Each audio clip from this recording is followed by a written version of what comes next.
All right, so a lot of you have still not gotten the picture, but let me show you something, right? This was February 28, 2017, 2 years after Nnamdi Kanu's first arrest. His first arrest was in 2015. So far, so good. This whole thing not happened for 10 years, going to the 11th year now, with that guy, they're still holding, right? So in 2017, see the people that were agitating seriously for the release of Nnamdi Kanu. Soludo, the present governor of Anambra State, Utomi, another Southeast leader, demand immediate release of Nnamdi Kanu. As you can see, some Igbo leaders have demanded the unconditional release of the leader of indigenous people of Biafra, unconditional, Nnamdi Kanu. Addressing journalists on the detention of Mr. Kanu, a former governor of the Central Bank of Nigeria, Charles Soludo, described the continued detention of Mr. Kanu as unacceptable and an abuse of Mr. Kanu's right to legitimate agitation. He went further to say Mr. Kanu was in the company of other Igbo leaders, including former presidential aide Pat Utomi and former head of Nigeria electoral regulator Sam Amadi. The former bank chief said Nigeria cannot thrive in an atmosphere devoid of the democratic freedom of speech. So Chukwuma Soludo was fighting seriously for the release of Nnamdi Kanu in 2017. Then in 2022, he became the governor. Then a few days ago, they were trying to, before the whole protest of Nnamdi Kanu was interviewed. This is what he has to say. For the release of Nnamdi Kanu.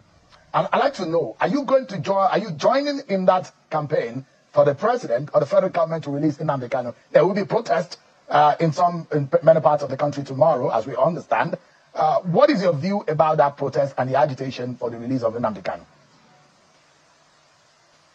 Shell, I think we should be discussing Anambra and forthcoming election. That's what you said this program is all about.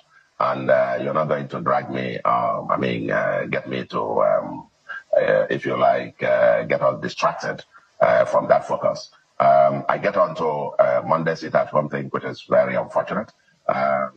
We've made it very clear. People, if you are protesting or agitating for anything, you are holding yourself down by now killing your own people under the pretext of Monday sit at home.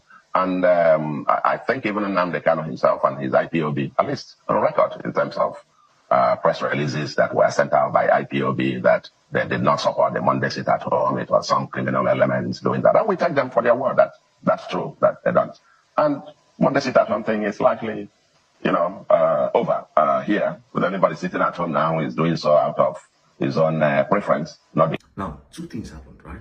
It's either that first time he was not fighting for Nnamdi Kanu, it was just Nnamdi Kanu, he was just trying to do politics, because a lot of people that you see that they are saying they are fighting for Nnamdi Kanu, it is not the truth. They are actually doing politics because they want to associate with the people. Because they see that a lot of people are saying free Nnamdi Kanu, free Nnamdi Kanu, they will join heads together, talk about it so that they can use it to push their own political gain. That's one. Or Chukwuma Soludo became the governor and then the stakeholders of the state told him that you can